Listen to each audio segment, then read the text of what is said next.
All right.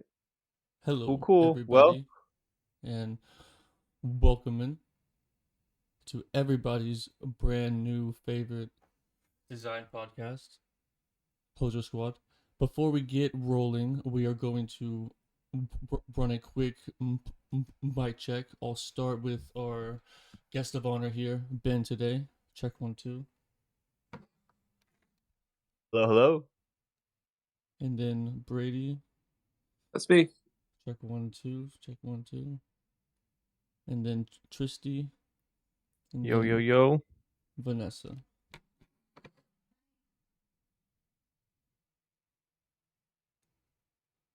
Sounds good.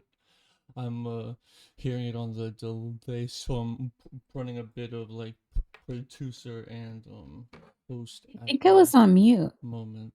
You were. You Oh, definitely- Hey, okay, all better now.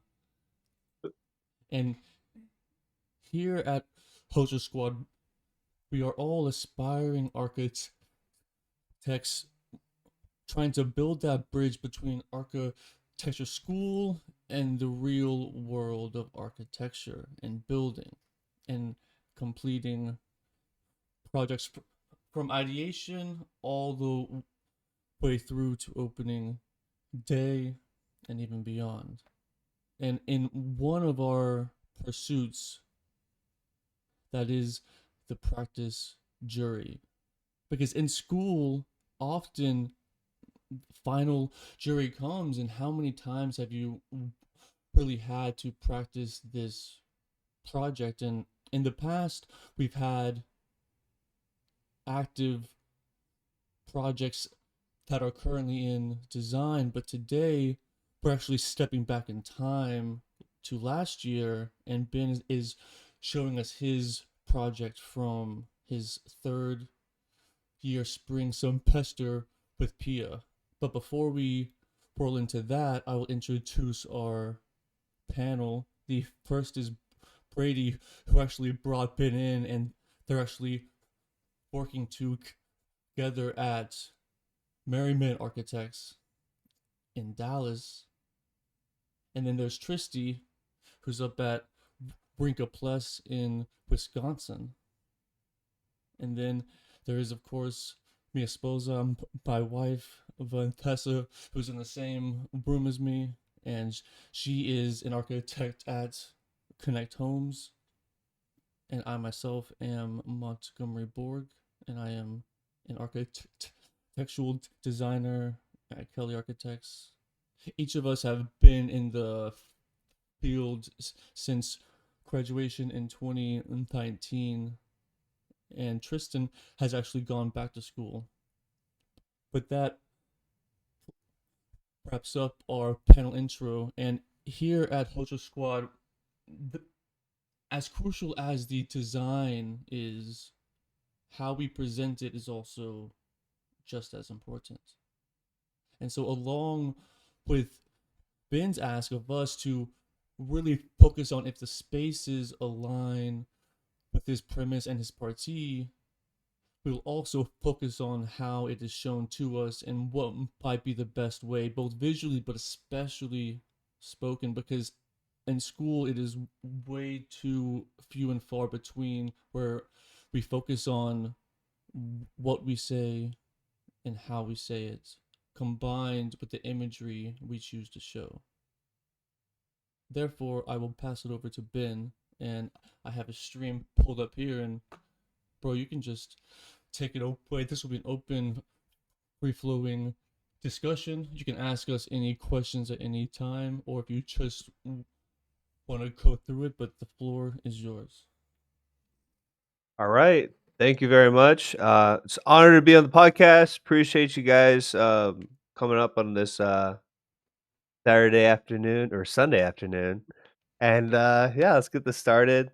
Um, so I was in a class that was very much blindsiding for me personally, because a lot of times when you're taking a lot of studios, a lot of it's handed to you in terms of a rubric or what you want to, or what the professor wants to see from you. But for me personally, this professor in particular didn't really give us anything at all, and by that I mean she gave us a site, and she said, "Make a space out of it."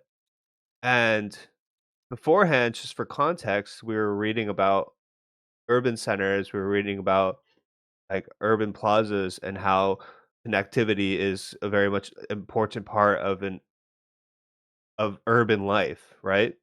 So, in terms of the site, we were giving Mexico City.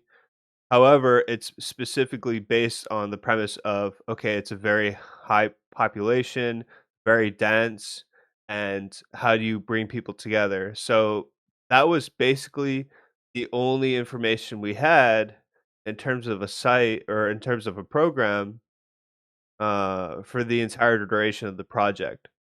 So just to start off, I'll go ahead and show you guys the site, which was given right here. Oh,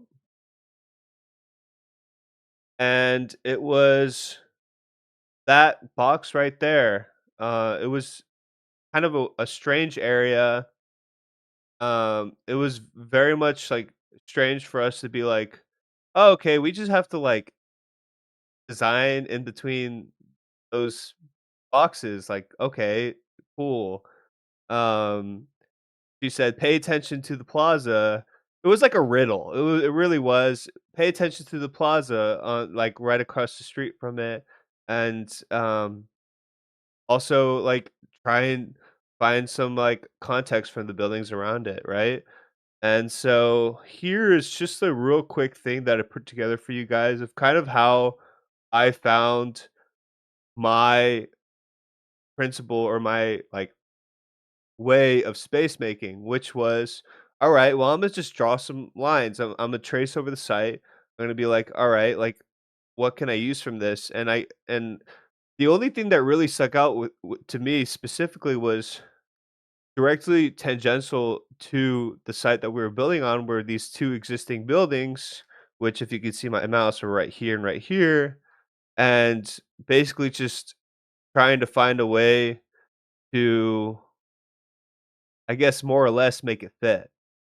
And so I guess just playing around with two different axes and finding out how I could make some sort of sense out of it. So I'm like, all right, well, two I have two kind of like opposing axes, and I'm just going to make a grid out of it. Like I'm just going to align the first building or make two grids, one with the first building, which is in one grid, and one with oh, apologies. This whole scrolling thing is a little all right. And basically I overlaid two separate grids and I said, all right, well, I have something there. And keep in mind, this is my first time kind of just trying to do things completely by myself, independent, trying to be like, all right, well, we didn't really get any guidance in terms of like what we do because the whole premise of the project was like come up with your own solution or come up with your own way of of making sense of the space, right? So I guess, silly me, but I learned first and second year that figure ground is superior. So I kind of just slapped a figure ground on it. Um, just trying to figure out, and this is just me playing with like certain ways, like on trace paper, like how I could how I could delineate certain spaces from another. And the one thing I found out from uh from the figure ground from those two like superimposing grids was all right, well, I do have something here because for one is if I were to associate the dark spaces and the light spaces as public versus private or open versus closed, I do have something here. I have something I can work with in terms of all right, well, in the actual site itself, I do want to have a more open area that's tangential to the main intersection. However, if I were to have something that was more private, I would want it to be tucked in a little bit more behind. So at least I had something to work with, where I can at least start making something that was interesting. And I went ahead and I made 2 models, and they're real quick, just chipboard models that I laser cut, put together, and it was just basically trying to look at a space not only from plan, but thinking of, "Okay, I can see three-dimensionally how certain spaces could, 1, be," and keep in mind, this grid is literally exactly from here. So I basically just I made some line work. I try to make my own practice, or my own way of understanding what I just came up with. So it was very much experimental for the whole forefront of the project. However, this was an interesting way for me personally to see how I could I could evolve certain spaces, um, and it basically place not only like the column grid, or or where walls intersect, but how they can transition from an open space to a closed space.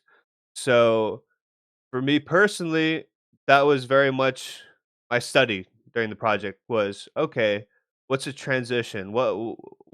What's an open space? Um, if it's a double volume or a triple volume, can there be spaces that are private within those? And why could I, or why couldn't I combine certain spaces that wouldn't necessarily be wouldn't necessarily be like perfect together? However, if you had to, you could apologize for my stuttering. I'm trying to think of the right words for it. Bro, Um, I get it, of all people.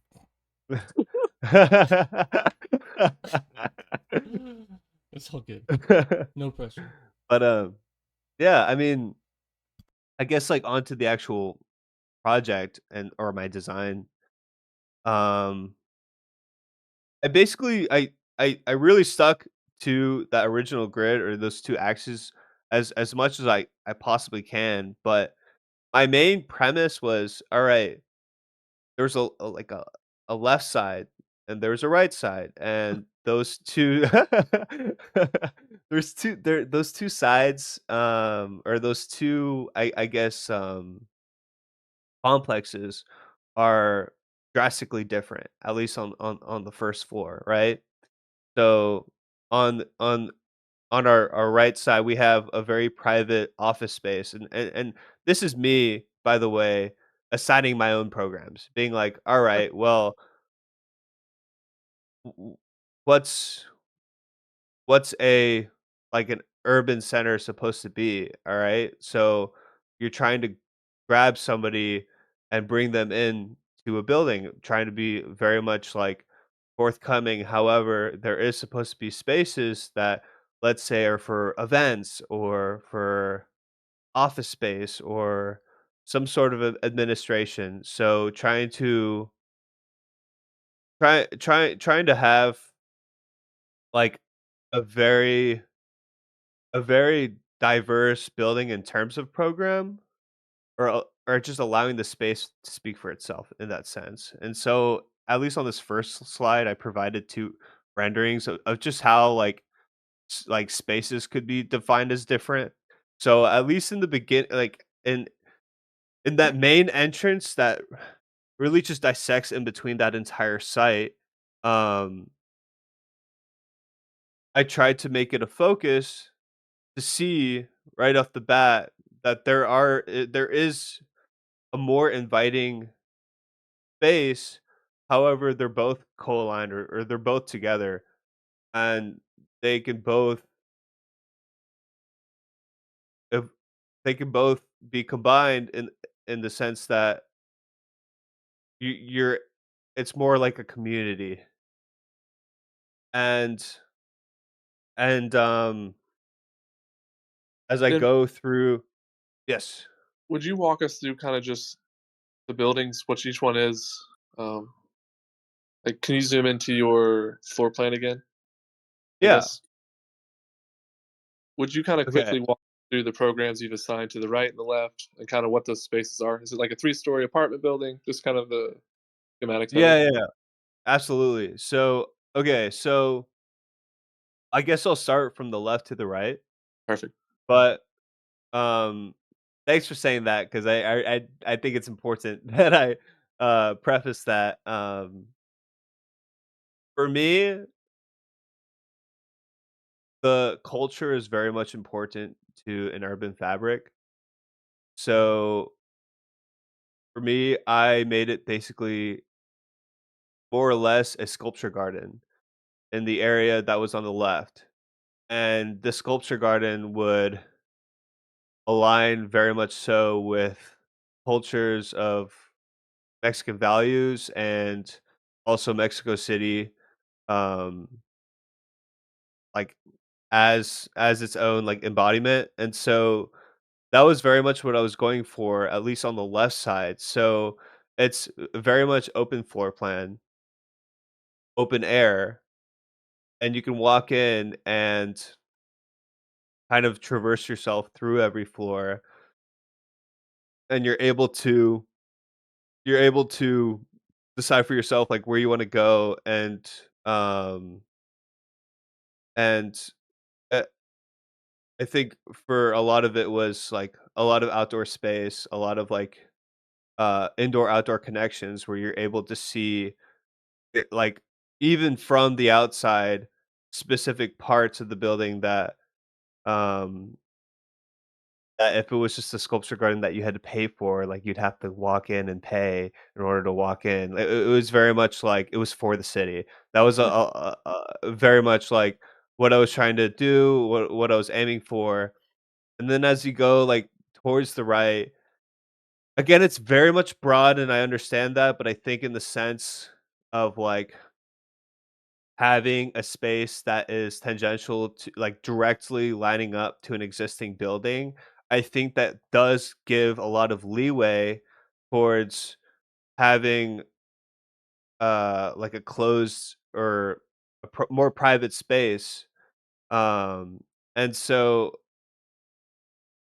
in terms of the right side, a lot of it is very much like, yeah, I do have these spaces assigned for it, these programs assigned for it, but, like, they can mean a lot of different things, and it's really just, like, how how do you play with geometry or play with space in order for these things to just make sense without even needing a key for it? Um, and so, I guess, like, as I'm going as you're going further up the building, what really helps with trying to have, like, certain alignments make sense was that original grid that I came up with, but trying to also have like two very much dissimilar programs combine or share its spaces. And so as you're going up, I'm playing around with double volume and triple volume and trying to um, have certain aspects that could very much be like codependent on each other. So, I did provide, like, a axonometric section that could show, at least in the open area of the sculpture garden, how certain spaces could both be enclosed, but also, like, share itself to the space below or vice versa. And so, um, also the section in particular shows that, like, from street level, as you're walking by, you're trying to be inviting, you're trying to bring people to a space that's like community, like, forward. And so you have, like, sculptures or pieces of art or cultural pieces that do bring you to a certain building, and again, like, um, a lot of it's like in terms of the sculptures itself. I mean, they're random. They're in terms of the graphics themselves or the representation, but in terms of like the actual like meaning or what you're trying to get out of like these graphics and like trying to show what it is, it's well, you have like a very large monumental piece in that largest volume, which is expressed in the center of that section, and trying to show that someone who can walk up multiple floors could see it from different angles or are able to see certain aspects of it. So I think just like traversing up the building and having like different experiences as you walk up it is very much like a focus of mine. And then Yeah. I think in terms of as you go up and you try and like view as you view the as you view the on the third floor, it's very much like, all right, well, you have a completely open third floor, open air, and you're trying to again like preface like certain um trying to preface like certain uh connections not only with the building but with the city itself, and that really goes back into um that plaza originally that um again we had the most freedom in the world because honestly, it really didn't matter what we did as long as it made sense. And so I took that plaza and I made it into a recessed amphitheater.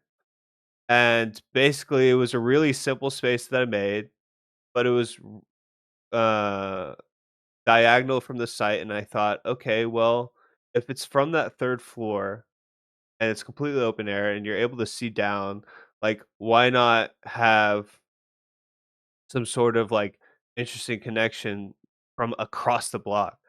And so for me, it's like, all right, well, if there's like some sort of like concert or something in that space, then like maybe you'd be able to invite people to that building to view it from the third floor, and it would be easily accessible, easily viewable.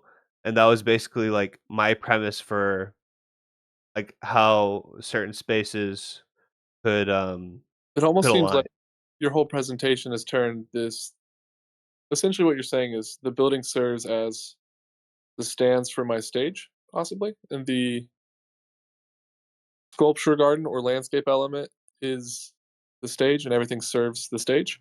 So it's a giant theater and construct Hmm. is one way. Um, sorry, I didn't mean to interrupt either. Oh, you're fine. I mean, I have one more slide, and it's just like a section of the overall building. So, I mean, you guys can. I understand I'm not the best explaining it, and this project is by no means perfect, but at Wait, least Ben. In terms of doing your presentation on your project, you are the best at explaining it. Right. yeah, It's your project. yeah, I understand. So I guess just like running through and like showing like every like floor plan and render. I think in terms of like this shot, it makes most sense. Building cool, Um, cool building. Yeah, Appreciate it. it is. It is. Conceptually, it's been bizarre, but you were also tasked with bizarreness. I find on these, especially as a younger student, I think you'll get a real appreciation for this kind of project when you've been only doing professional practice. I Right. think when it's school, kind of Right. drives you to see the ambiguity of it. Because for me now, I'm starting to understand some of my professors that just gave me projects and were like, "Here's your site, run with the program." It, it is something you don't get to do it very often in the profession. In fact, we encourage clients not to give us no program, or else it's like an ad service for us to program their space for them. Right. But Yeah. essentially, what she's wanting you to do is create an architecture and an argument to go along with it, which is always incredibly hard as a student. It's honestly mind-bogglingly hard because we struggle enough with just creating spaces in and of themselves when we have a defined program, let alone justifying like what a actual area needs from a practical or even like rational level. Because even this project is not feasible on a lot of fronts, but it's a very cool project in the sense of it's an abstract project. Yeah. Another funny note, why have you made Mexico City so cold and wintry? That yeah, that was the first question that got asked of me on the final Dude, jury. as soon as I looked at your trees and Mhm. it's all snow, you broke my brain. Yeah. And well, here's 'Cause how it kinda subtly undermines your just whole thesis, Ben. If you're gonna build a cultural garden, do some research on the cultures. I think it would have benefited your presentation if you just found some culturally significant people or tribes or founders of Mexico City and then brought Yeah. them into your narrative telling. And then that would have made you realize that Mexico City is actually a very tropical place. Yeah. And it's like incredibly beautiful. Okay. So it just undermines your argument in the sense of it makes a person who's listening to you go, this person doesn't understand that there's never snow. It just Yeah. under like the ecology is a part of the site study too. Although I think you were just kind Yeah. of going for these kind of really white, clean, glue. The graphics are an interesting choice, although the rendering itself is very good. Your sections are cool. Your line works great. The building is very intriguing. But that's just another small thing. So I think when you're doing these presentations, one thing you can always do to help yourself out. For instance, when you know you're going to say something like, "I have this sculpture garden. It's going to be culturally significant to the place and be representative." Take it one step further and say, "And I've done an hour of research and found out something that is culturally significant to this site, and that's what's going to bring this community around my project." It's almost like you got to kind of remember your professors are almost your developers. And so when I say you are the most confident, you are the person who knows this design best, you are. And no one's going to be able to actually explain it to you. But I understand from your point of view, you also know where all the bodies are hidden. So it's like Yeah. you understand where all your logic makes sense, but you also have the burden of understanding where your logic doesn't make sense. And I think our Exactly, job yeah. as presenters is to just focus on the things that make sense. Interestingly enough, Great like point. just tell your idea with the confidence that this is the way it needs to be and this is the way it should be, and that'll Yeah. benefit you in the long run of being a designer. Because eventually, like when we hear our lead designer talk, he just explains to us the nature of the design and why that fits the community. And I think Mhm. that's our like while we present to clients or really what we're doing as we get more and more mature as architects is coming up with good ideas that we've thought through enough to think that this is the most fitting thing, and then this is what we propose. Right. Spot on, Brady. That is like an off the top point. I'm curious, Ben, was that cultural part brought up in the critique in the final jury? And after that, Oh I'll move to our president, Latina, and ask her cultural opinion on it. Well, so Well, I I guess going actually back on what Brady said, yeah, it is a winter wonderland, 100%. I I I was going for a certain aesthetic that really just did not match the, like, for one, cultural, but also just, like, the obvious, like, aspect of where the site is placed. Yeah, climate. And so I guess in terms of that, yeah, like, that was a huge, like, dead body in the closet. And I'm On very the front much lawn. What do you mean? on the front lawn. But, It's in the tree. What do you, I don't know. but I think in terms of, like, presenting it as, like, the building itself, which I know it's not exactly what the premise was, I think for me, it was very much like, um what presentation do I like? What graphics do I like? What do what do I think will, like, draw the eye, like, make it clean, make it simple to where, like, the building is the spotlight. And I Mm, guess in terms of that thought or that thought process, it is very much ignorant of the culture, and it is very much ignorant of, like, of the actual context itself. But for me, it made sense at the time, right, right. and I guess, like, going back on it, like, I know for a fact that, like, um I will very much, like, be different in terms of that thought process, but in terms of, like, presentation alone, I think, it was very much, like, that was my intention. But in terms of, like, Monty, what you were saying on like the culture aspect. I was very much behind in this whole studio.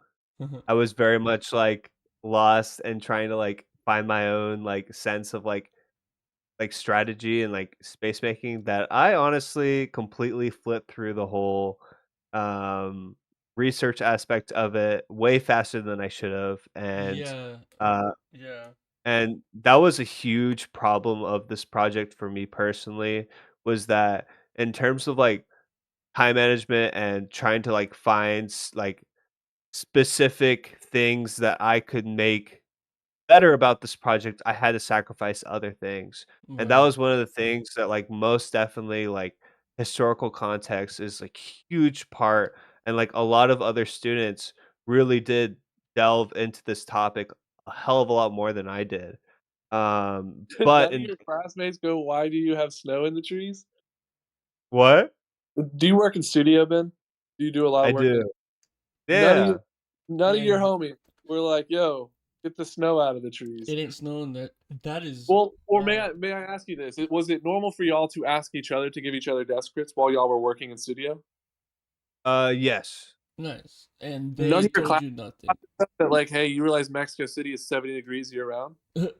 It wasn't Well, I mean, I necessarily. asked because, like, that was one of my favorite things about studio was we would all be working Yeah, together, and as we had bad ideas, it's so helpful to show your friends your concept, especially when you're exactly, yeah. struggling, and I think I'm speaking more to, like, when I was a student. One of my favorite things about the Hoser Squad was we were all comfortable enough with each other to show each other our projects and to be very honest with each other in the sense of, like, if Monty, Tristan, myself showed one another our site when we knew that the climate, it's a Yeah, small thing that you can immediately comment on, and we did this in a million different ways, not to call yeah, specific things, because we all made the same mistakes too. Like we all had dumb errors that we left for yeah, whatever reason because we thought it was a stylistically good decision at the time. And Right. what's very healthy is you're very good about saying, "Well, I'll learn from this," which is what you're supposed to do.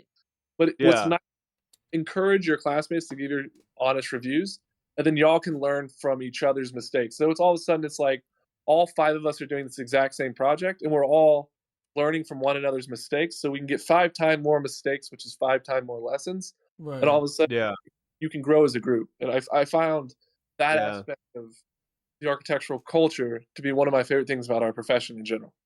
Amen. It is So, that best way of growing. I'll pass it over to our resident Tina pour some. Hey Ben, would you flip through some of the other images too, please? Yeah, yeah, yeah. absolutely. Before, one thing I missed, well, it was in your presentation, is really the building itself. I'm sorry, we can't hear you. I said one of the things I missed. Can you hear me? Hello? I can hear. I Can you? I can. Okay. wait, Ben, I'm Ben, can you not hear? I'm having trouble. Uh, one thing. Well, You I don't could want right click on her screen and boost her volume on your end. Okay. Volume is at max. On her? Yes. to. Vanessa, go talk through Monty's mic.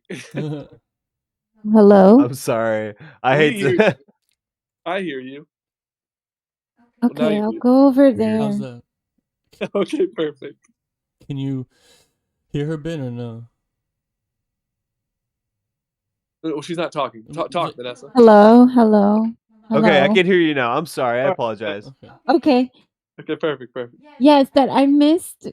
I think this is the slide I missed while you were presenting the multi-level involvement. If you could talk about that again. Ben, as cleanly as you can, stick to the building. What were you thinking in terms of the building? It's a 3-story building with open air and closed air spaces. What program did you kind of roughly put? You just put office space on the second floor. There's an elevator through it. There's a lobby space. The first floor is what? Is the Or is first it not? floor is Or are you saying that your focus was more on just creating spaces and you weren't so much concerned with the programmatic use of those spaces? you put it, yeah, exactly. Yeah. So Okay. so in terms of the space, and in terms of the program, they're supposed to work hand in hand. And so the whole thing was, I guess, like in an abstract sense, or how the professor wanted us to look at it was, if you're in an area where you don't like you can't make sense of why this is like it is, like how like certain like walls align, or how like you look around and it just doesn't seem right, like you're doing something wrong. Where in the sense that you're very much trying to direct. You're trying to like you're trying to like appeal to a certain like reason why things should be why they are, but you shouldn't put a label on it because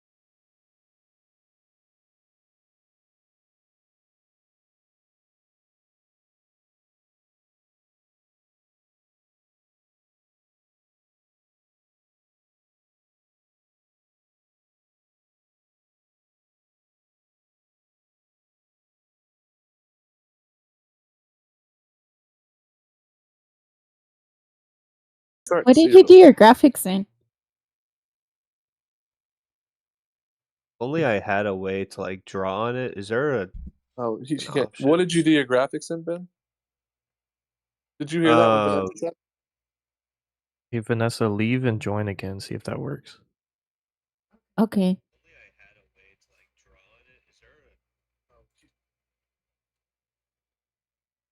It says the stream is rolling. Are we What's back? poppin', Slime? If you in the it's chat back. right now, you in Motor Squad. You rocking with the real ones. You rocking with us? You know. Yeah. And if it's you live. out there yeah. grinding in the streets, We are making these back. buildings bust, drawing all hours of the night, just know we were there. Just know that Hello. we're with you now. Just know that one day it's all going to make sense and you're not going to be so confused. Just know, one day you're Kanye. going to be shining. You're going to be designing. You're going to be out here flying through the sky. And they're going to say, wow, that's your building. And you did that. So There's my keep clip. struggling. Can we clip that part? Can we clip that part? Just only post that. Yeah. Yep, we got it. Yeah. We got it. That's the best run of the day. Can you been a great hear? show so Let's far. do a Vanessa Yeah. sound check. Check 1, 2. Ben, Vanessa. I Hello? think you're getting bogged down with too much. When Hold you're on, trying to Brady. explain Brady, your hold building- on. Brady, hold up. Hello? Hello? Can you hear me? You hear her? Can Ben hear me? No, Uh, Ben Hello? can't hear you. He's a Where you he's a coming- ghost to Ben. Okay, wait. Ben's So mic is- whenever she speaks, it's coming from Monty's output. Try Hmm. now. Hello? Hello? Can you hear me? Nope. You can't hear me. That's weird. Right click on her screen and it'll pop up user volume. What's that at? It's at max. It's at max volume. It's at 100%.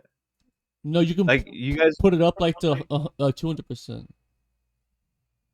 I mean, it's at. I can only bring it up to 100%. In Discord, right click on her face.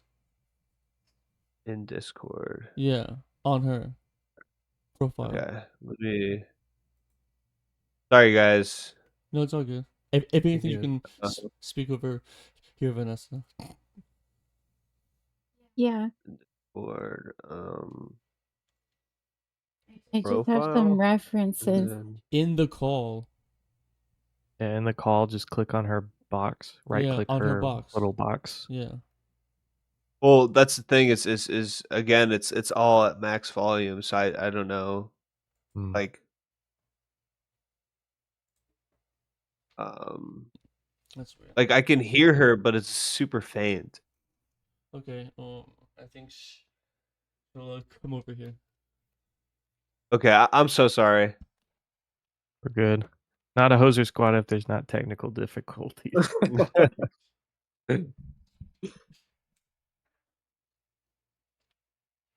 It's all good though. It happens. But yeah, but when you're describing the building, just describe it architecturally. You know, it's a 3-story building.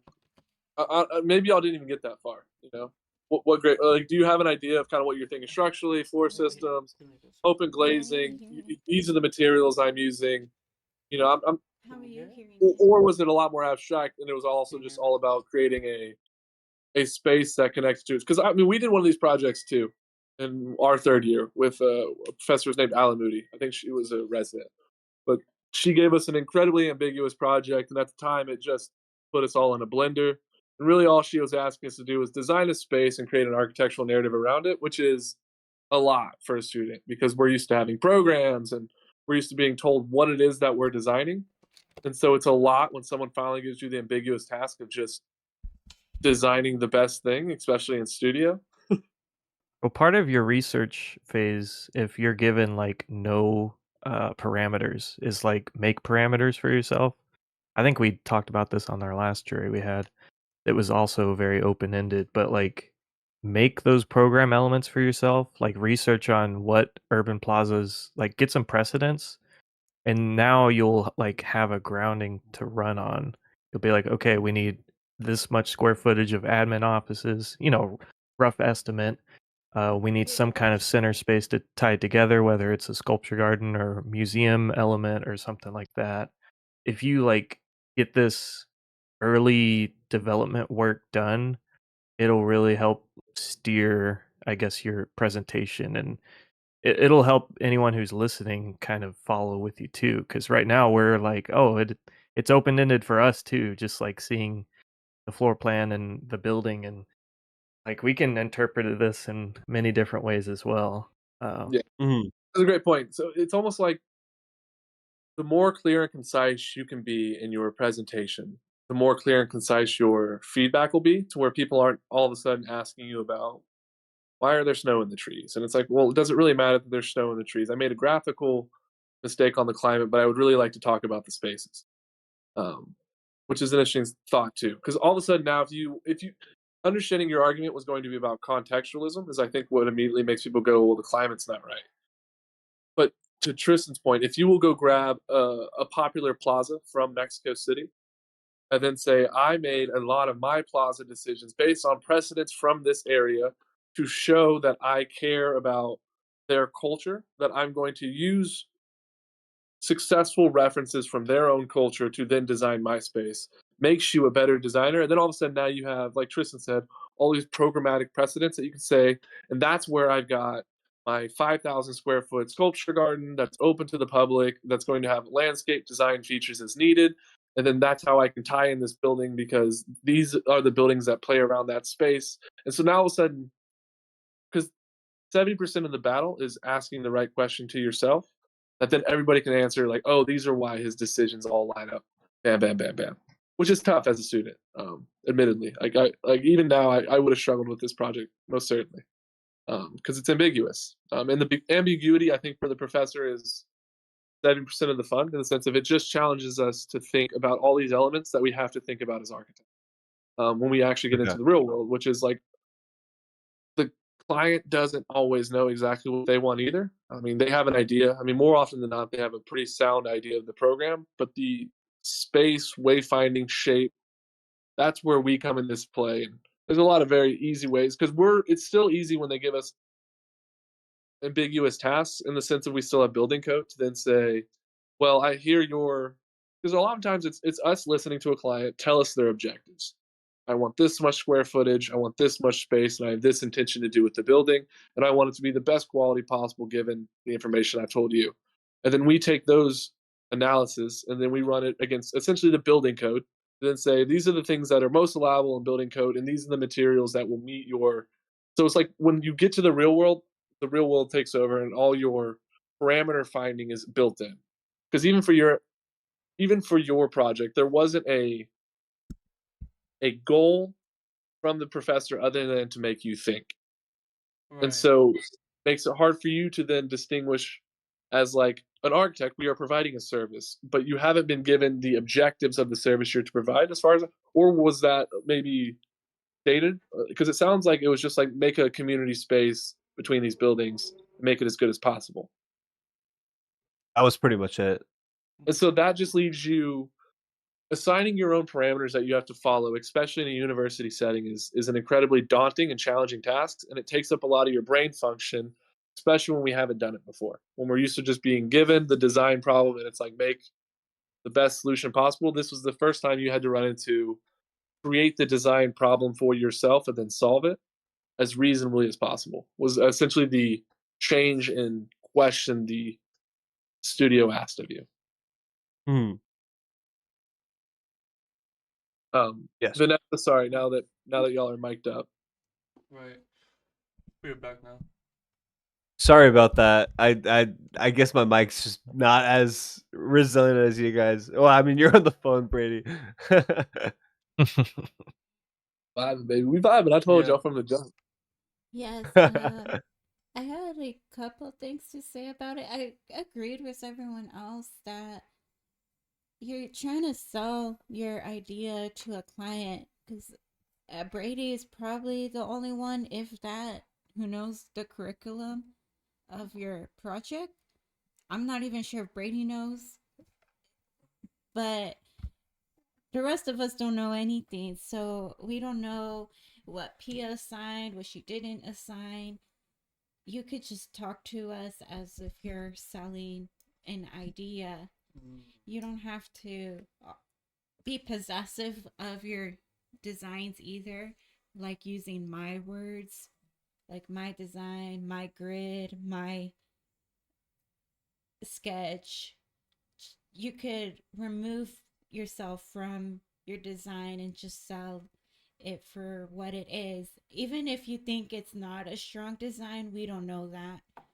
Even if she was saying, "Hey, this is a free for all design, whatever you want." We don't know that. You could create your own curriculum if the professor does it and not blame your professor for your design choices. Just take ownership of your design. Then what you did have strong was that open air concept, like open floor plan, open air, integration of indoor outdoor. That's probably your strongest piece of your whole design, and that's something that's very prevalent in Mexican design.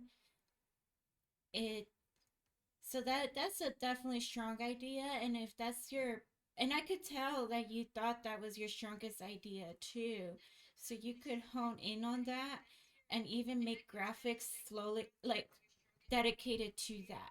Even if you don't have a concept of the building and the building is like mixed use or non programmatic, it's just kind of aesthetics really, then you could focus on the landscape of your design and create graphics geared for that.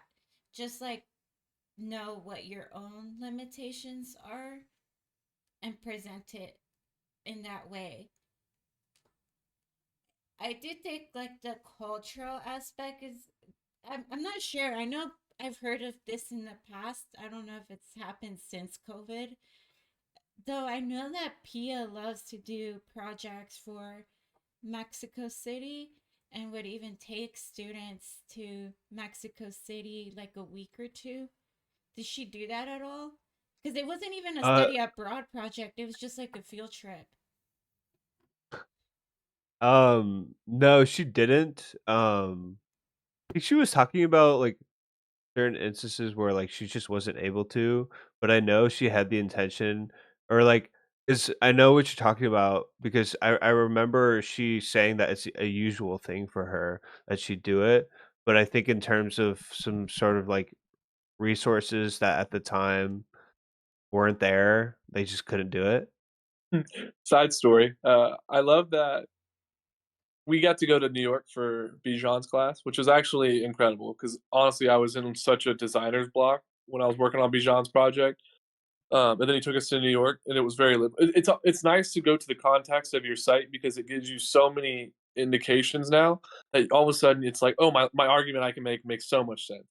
So when you Mhm. go there, you can really see it. But the site I had selected in New York was in the lower east side. I think it was in one of the ghettos. It was essentially where the projects were. And Bijan was like, "We're not going over there." Yeah, it helps tremendously to go see the site.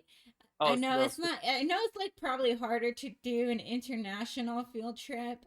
I was just hoping she did take y'all, but since she didn't, um, you can still do the research, and it doesn't take that long. And if you're not sure where to start, there's plenty of Mexicans in Texas that you can ask, like, hey, what's something cool in like Mexico City that you've heard of? Yeah.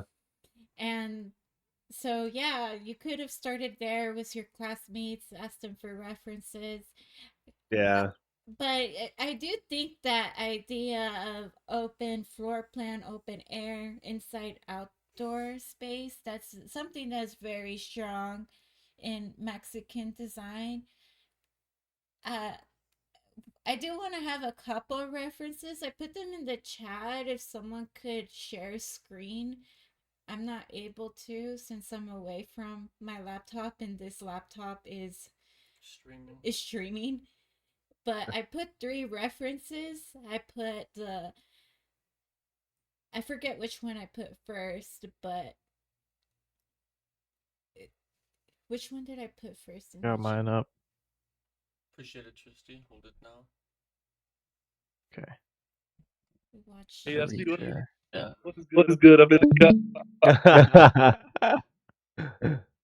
Now I'm back at one. Okay, yeah, It's probably my fault. It's in the Twitch clip. You pulled it away. Okay. Give me a second here. Okay. I can share as well since I know you're doing. I can share as well since I. There you go. yeah, Benjamin, if you could do it, or Yeah, I can totally do it. I'm hearing Which like a chat? loop. Oh yeah, Tristy. Oh, Trish, okay. you got I'm not the best person to share this right yeah, now. yeah. Go ahead. It'll loop. It's in this chat. If you put like the, do you see it? Oh. Um. If not, I could say them. It's in the top right. No. Okay. Yeah, I got it. I'm about to share my screen. Cool. I'm getting hungry, Alright. guys.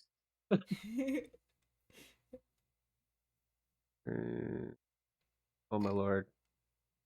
Sorry guys. I am an old man when it comes to Discord. All right. You're not a shares. gamer, bro? Come on. I am not. I am literally not.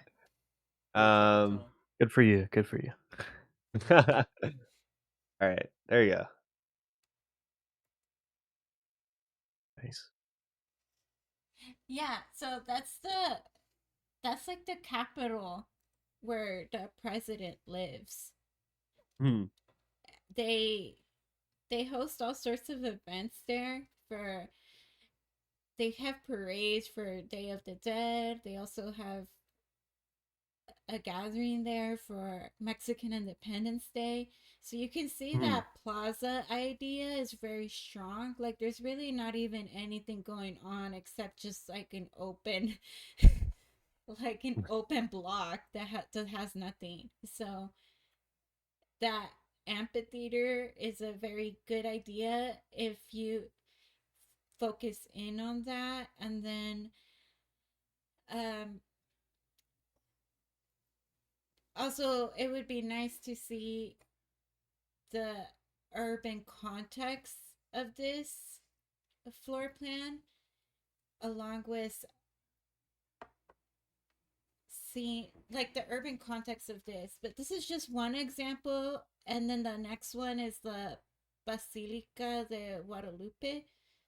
That one, it's Basilica, yeah, de Guadalupe. Yeah, that's it. That one. That one has like a garden. It's a religious area that many Mexican Catholics take pilgrimage to this. It has both like concrete floor plans or concrete areas, but then there's areas that have just gardens. It's almost like at some points it even feels like in like an arboretum. So Hmm. it's very large. It could, I guess something that reminds me of this that's remotely similar is the Texas State Fair, which also like that could be a good idea looking at state fairs that happen all over the world, because a lot of them do have that open floor plan concept. The this That roof one, is legit. Yeah. some people go to Sorry. Mexico City just for that Basilica I'm Guadalupe. I'm gonna see it. I'm gonna see it in like 4 months. I'm going. That's Oh. my graduation trip. Oh. Well, that's nice. awesome. Yeah. So what's up? Yeah, go see your site and do the project over again. Yeah, I will. Got him. Shit. Honestly, Ben, I'm telling you, that'll be one of your favorite projects to think. Like the project I think about most outside of school is the one I did for Alamudi. Because like that's the one I've had shower thoughts where it was like, oh my god. Because when you set the problems for yourself, take it, no pause. Pause. What is the building, Bonnie? I'm not sexing up my building. Cut that out. Cut that out. Clip that. Clip that. Give me for a fucking loop, boys. It's like I'll be like, oh, I could have done this for the building. Like I could have done this, and this would have made perfect sense. It's the one you'll come back to, and you'll keep thinking on like, this is how I could have made this a real design decision that I could have stood on. And like that's why it has to be this way because it's the right decision. But yeah, no. Also, yeah, you didn't take McDonald's. When you're presenting, I no did. my's, no my's, no Right. my's, I's, EI's, or O's or Right. U's. It's just the design Yeah. from you. And Yeah. it'll also help you present it too, because then you won't find yourself. Yeah. Because to Vanessa's point, and I guess one of my first comments I made, it's like it's important when you're presenting that you don't double back on your own design, especially not in the Yeah. beginning. Like present it as if it's the best idea because to you it was the best idea, you know? And like it may not be the most optimal decision for all time in all history, but this is the best idea I've come up with, and here's why. And if you do that, you'll find that you'll describe it in a way that's concise and that doesn't undermine your own presentation. Because in a way, what you're accidentally doing is you're undermining your own expertise.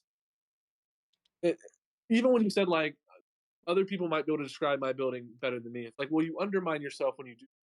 And as a designer, oftentimes we're doing sales in a way that's like we need to be confident in what we're presenting and what we're showing people because I know at the time I know right now you are presenting primarily to other designers of more experience than you, but there's a fun thing that's going to happen that you're going to start designing for people that have no design experience. And so when you present to them as like this is the best design idea, if you undermine yourself, they're going to say, well, I guess I go find another designer who is more confident in their ideas.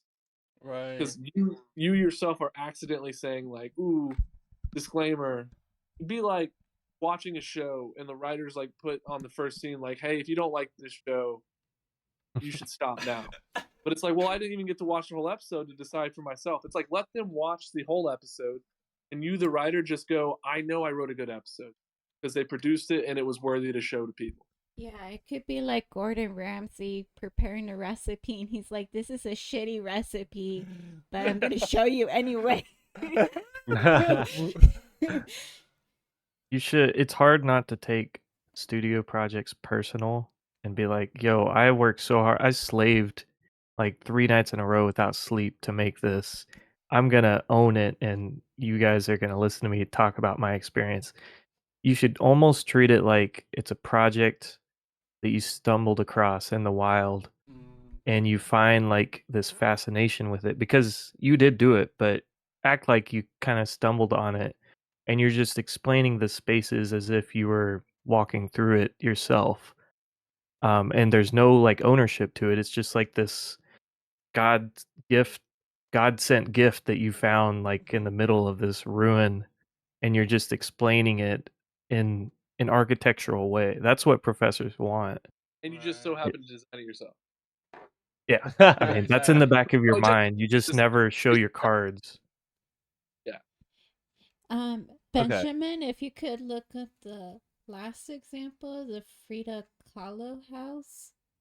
Yeah, that's probably the strongest one. As far as like culture and material. Yeah, so this one I feel like is very representative of Spanish architecture that is like ranch style open floor plan. So that's another house that or architectural example that you could have taken out of this. This is actually international style architecture, just with some Mexican twist on it. Because international style, they didn't like ornamentation or like color schemes. But this one does. It also has a lot of Mexican plants around that accentuate it. So the main point is like I don't really see like architectural drawings of this. Though I think that something you could have done that your drawings didn't show is like a transportation or like a mode of transit graphic of how people move around your your design, since your focus is on open floor plan, open air. And you could have even taken that idea and put it in a building design, like a mode of transit that went from indoor to outdoor. And that could have really made your presentation strong, even without programs for your building. Because they would have connected the two ideas into a design from the outdoor to indoor. Benjamin, have you taken any planning courses? Yes. I took a mapping class with Nason. Nice. Okay. Well, we got a little more in depth. I mean, there's actually something that set me back, ironically, but we took specifically a master planning course, and what Vanessa's describing it, and it's a really nice thought process when you get into it. It's a great point too. It's like if your argument is going to be about context and site and how it ties into the city fabric, then connecting the city fabric's connection points or the modes of transportation. There's going to be a bus here. There's going to be a ride share over here. Major pathways into my site are X, Y, and Z. So these have become my major axes that bring people in and out of the site. It's like, here's my green space because it's along the core. So all of a sudden now that in and of itself can become the means to justify all your design decisions, and that which then strengthens your presentation argument. One of your first statements you made was about site, context, and culture.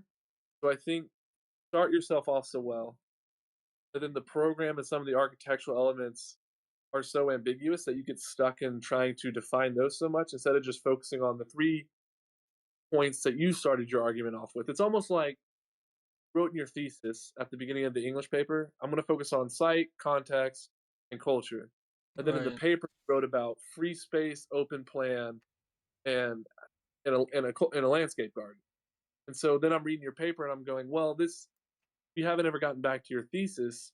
We're just focused on these 3 concepts. So I think when you present, what might help you is to write your presentation almost as if it's like a English paper and say, here's the 3 topics. Or what you could have done too is realize, instead of presenting my project at the beginning as about site, context, and culture, I'm going to really present it about open air space, free plan, an architectural grid design, or how to create like you can orient that to actually be what you wanted to talk about. If that's what you were really focused on with you getting grids, you can really talk about how the grids justify a architecture design, or how I can build from grids and lines a space that ties into itself and the areas around it. So to that point, it's like, just understand when you're presenting, you need to understand your thesis, and then every bullet point that follows needs to just be validating your thesis, or it doesn't need to be in the presentation portion of your argument. Because I've found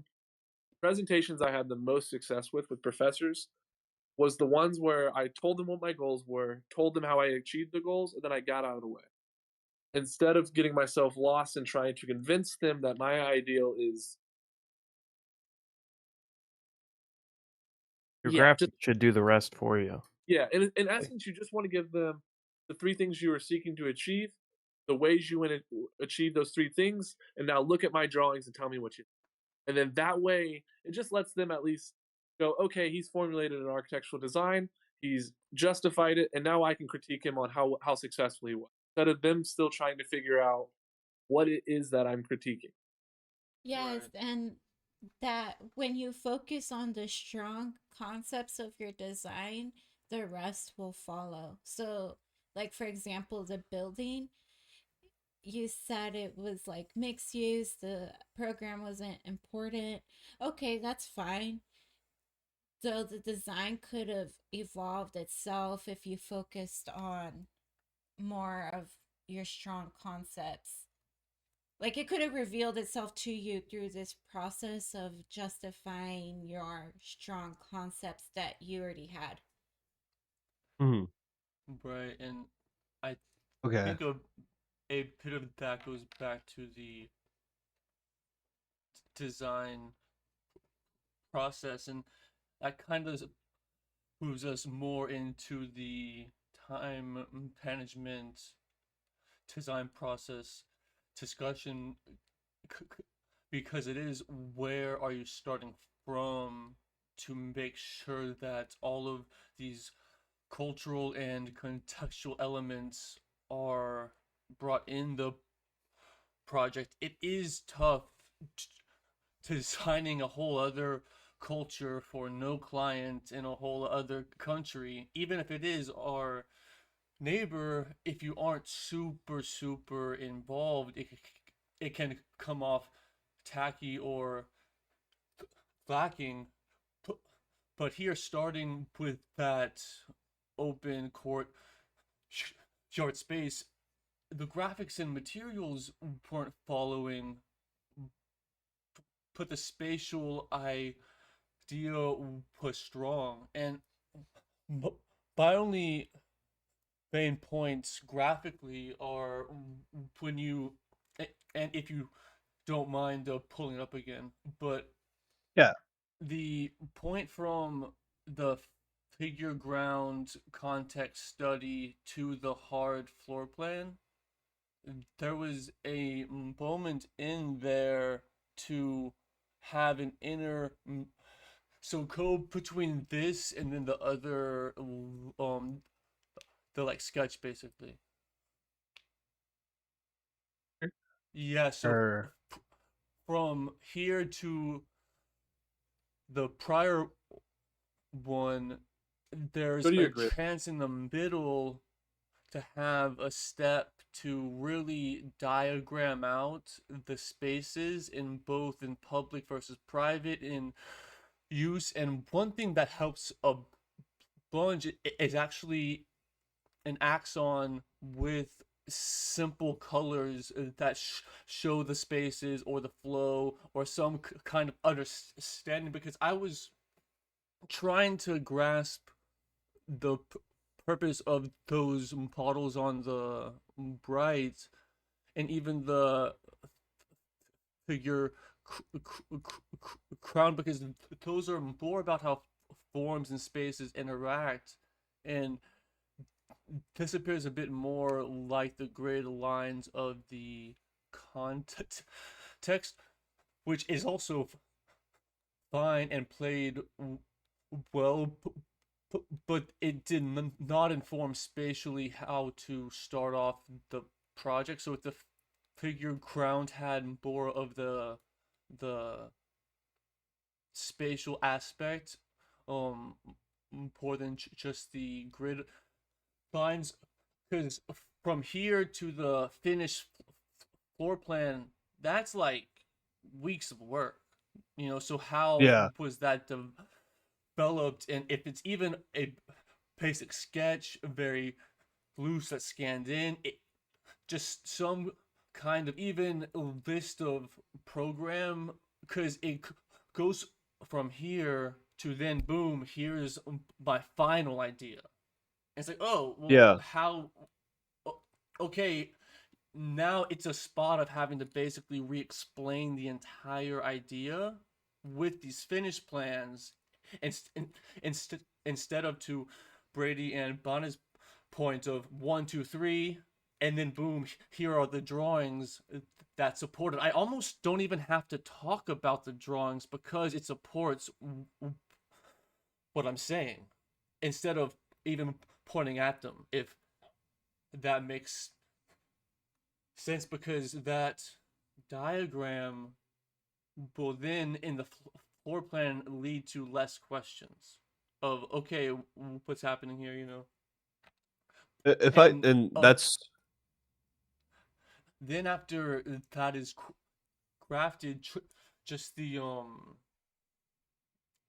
in the speaking portion, I just wish architecture school had a speaking or a sales class or something, how to craft this narrative, and we are just now learning how it's done professionally, and it's about that story, that's sales, and if it makes monetary sense, but also why this building, why am I paying you money over a person who's even way cheaper, and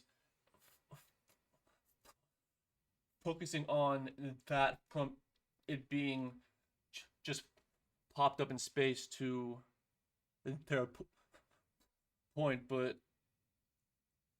rant over. My main point is those that intermediary diagrams. I really appreciate that, and I guess going into explaining your design process where you could see, okay, here is my original preliminary process for my how I started my design. Here's where I ended, and what's in the middle. So for me, just to add context to that model specifically, which I probably should have said in the original presentation, is like as I discovered, because everything was very much experimental, right? So as I discovered like certain areas where okay, I could have space here, those two separate like delineations in terms of those two separate models were supposed to connote like um a column grid versus a wall system, basically. And so I did have a lot of like drawing out and connecting dots and trying to be like, all right, well, how do those two merge together? How can I have that? And so I guess my question at the end would be if you are trying to explain your design process and what was in the middle, um, how could one architecturally explain without being so like personal how like Right, basically right. like putting um having a timeline and presenting that in a way that just speaks for the design itself and not like the fact that you did it and like the fact that I did this because that was a huge struggle of mine was very much like what do I leave out that's not important, but maybe if I leave out something that isn't important to me but is important for the understanding of someone who's viewing it, like how do I sort that out, how do I like mask that Yeah, process?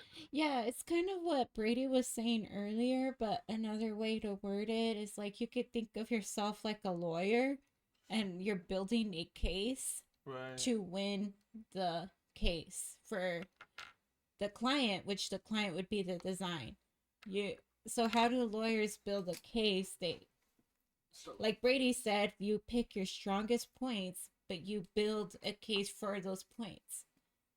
And you how do you do that? Through your graphics, through your speech proving your design correct, and that kind of like you're setting up that kind of argument and detaching yourself from the argument and fighting for the design like a real estate agent would do, like a lawyer would do, a salesperson trying to sell I a also think house. I understand because design, especially in studios, are very personal. But it's important to understand that you aren't your design. And Right, so when I right. speak the design, I'm not saying woe is you, what a horrible person you are. And I think if you don't separate the two, when you hear a critique that is architecturally related or about the merit of the project, then take that personally. And us as designers, it's actually our favorite thing. It's fun. What's fun about these podcasts? We love criticism. Like we love to give criticism and speak on designs because we see how it could be optimal. But while we are the ones who receive it, we're the one who have to put the work in to correct. We're also the ones who have thought about these decisions and came to them on our own and said, "This is the right decision because I've come to believe it." But what I think is important, because I've had bad design, it doesn't make me a bad person. And if you don't separate yourself from your design, you'll find Me yourself. telling myself in the mirror, like, I'm not a Yeah, bad person. honestly, in architecture school, it's not a bad idea to start yourself off with some affirmations because you're going to get plenty of the counter. Right, And if you exactly. don't Yeah, affirm yourself, that's where you need your classmates too, because that's where. yeah. Oh yeah. Honestly, there's a couple things I'm surprised with. I mean, because like, were you showing people your renderings? Did Pia see Uh, your renderings before she saw them in jury? Was yes, that and the decision you made to make them all snowy white? okay, if I Bro, could explain that real quick, Yeah. they trolled the fuck out of you, bro. yeah, I didn't just add snow. I didn't add anything that was white. I just made everything like the 3D model itself. I made it all white. Oh. It was just the aesthetic of it. It was just very much like, all right, everything's gonna be plain except for the building. The building's gonna be warm. Right. Everything else is gonna be cold. Well, And you need to think through that too and I guess understand your argument. it, Because it's like, I it want these spaces to be bright, vibrant. It's like, that's where the graphics come into play because your graphics undermine your own argument. Right, It right. yeah, put up, like for somebody watching and listening to your presentation, you were doing great. And Ben, as soon as I saw I zoomed in. It was the first thing I noticed. Like when you showed me a floor plan, I go, "Are those trees white?" I was like, "Is he putting yeah, snow in Mexico City?" What it does is it breaks the spell, and I think that's yeah. part of the spell too. Is like you can do the chant, you can do the spell. How we're almost always doing like what's the movie with Goldie? Follow the Yellow Brick Road. What's this movie called? Push of us. Wizard of Oz. You Yeah. almost uncurtain Wizard of Oz while you're still trying to convince them to follow the Yellow Brick Road. Mhm. Right, right. That is And a what we great need to point. avoid when we're presenting is like we want to keep the illusion of our design spell going for as long as possible. And if you can get through especially as a student, if you can get through the entire thing with saying like, here's the spell, here's the enchantment, and that's how I do it. And they go, okay, that was a cool spell and a cool enchantment, but here's all the ways you can do it better. You go, because more often than not, when our juries go poorly, or you tell me, Ben, when you presented this project, were you happy with the feedback you got on your project, or did you I would find that say stuck talking to you about snow on trees when really you weren't even that, like to you it wasn't even a design decision, it was just something that happened as a result of the mediums of your communication? um Or okay, do you? Yeah, go ahead. so in terms of the actual jury itself, yeah, that was definitely pointed out. And in terms of like changing it for this presentation, that probably would have been a good choice. No, But that's not what I'm saying. Were you happy with the feedback you got from your jury at the end of the semester?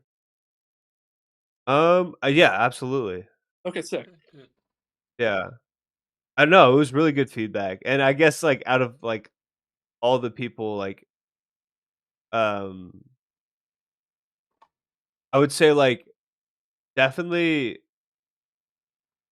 okay, I'm just gonna say Oswald, he was in the jury and he was very much actually like uh very like critical in the sense of like how do you present something, like how do you show someone who doesn't know anything about your project like what it is. And I think in terms of like that itself, learning that that itself is an art, like that is learned, and that is like that is how you like calculate exactly what you want the viewer to see and what you want the viewer to think.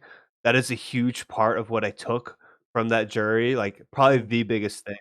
And so for me, I think as much as that is something that I definitely have to work on, I think it is something that I have to work on in terms of my next like final project in grad school, or in terms of something where it's like, all right, well, if I am putting together these things that I'm going to show to people, like I am going to have a different mindset where it's not just what I think looks graphically well, but what I think other people will see, not relative, but just as a perception itself. Is like, yeah, like I had the idea that certain people would view the building first and not everything else, and so, like, that was my main, like, how could you draw the eye towards the building? However, the regular person, the person like Brady, who's The just like, regular "Why the hell is person. there snow in the" regular per sorry, sorry, Call them out. um, Oh God, you know what I mean? Like the regular so, like, the person who would just view it for the first time would right. just think things just on based on, like, what's in the picture, right? And so, at least for me, in terms of that jury itself, a lot of the feedback was directed on perception. So that's Perception, definitely yeah. something where it's like, okay, like taking my eyes out of the picture and being like, okay, I'm I'm I'm going to ask people what they think more often, like, and not just like explaining what my ideas were, but let them think of ideas for themselves. And maybe that can give me further insight on how, in terms of at least presentation or what I'm showing, what could be like a better direction in which I present. I also don't Right. remember which professor told me, but a good rule of thumb, especially in school, your presentation boards should describe your project without you even needing to be there. Mm. Hmm. And so that's one way now you filter out all the graphics that you're producing. And it's also one way you can start to fact check, sense of going, if I'm not here and they don't read this project summary, they see Mexico, or do they see the site and culture this place is Right, from? right. And so that's one way that all of a sudden your graphics making begins to be informed by this thought process of how do I make these graphics and design decisions self-explanatory. Yes, Hmm. like do they see my three strong concepts? Um, and does it? Because right now your graphics they aren't terrible. They're pretty decent. It just would be stronger if Get them. it would be stronger because right now it's almost like a storyboard, kind of like Yeah. um, kind of like your sketch of your presentation in a way. Yeah. And the next step would be like, okay, you have your drawings laid out in a board. You have an idea of how your presentation will go. The next step would be to how do my strong concepts stand out? So you have all these sketches. It's great to show all of them, but you want to put an emphasis on which drawings you want your audience to look at. So you could do that by creating color schemes for different concepts you want to show. For example, the grid could be like red, mode of transit could be blue, things like that. Something to like catch their attention. I think Oswald and his students have a good grasp of this, of the presentation drawing boards. But yeah, I feel like right now your I keep calling them like storyboards, but mainly like you have like a good preliminary board that show your drawings, and the next step would be to perfect it. And Mhm. because they do make sense on their own right now, it just does seem more like a sketch. And honestly, even if you were Frank Gehry, we'd still have something to say about your stuff. Right. So Yeah, Exactly. especially if you had don't more take things. critiques personally. It's just to Yeah. help you grow. Because Right. even Frank Gehry does presentations to practice. Right, So, right. guys, we've been going 2 hours now. Right, I right. kind of want to So, wrap it up. Closing statements, yes, and then yeah. I'll give a final quote to wrap it all up.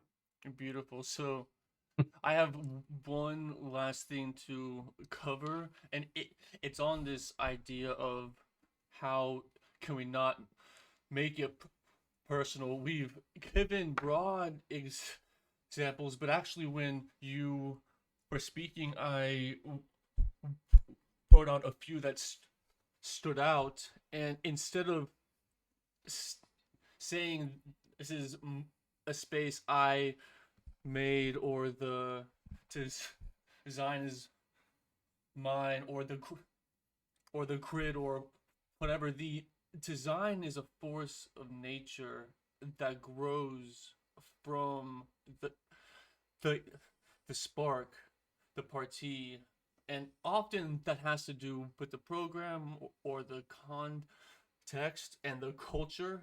And without having a program, you have to really focus on that context and culture. And for one, it's not a grid that you came up with. It's a grid developed from the existing context and conditions.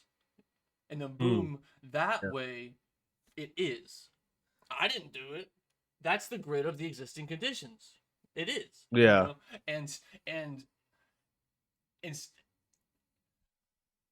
that simple flip has a lot more authority, because I'm actually told at my job I have to build a case for our building because we have a huge yellow folder that is all of the past permits, and I'm in restaurants in LA. There's a whole bunch of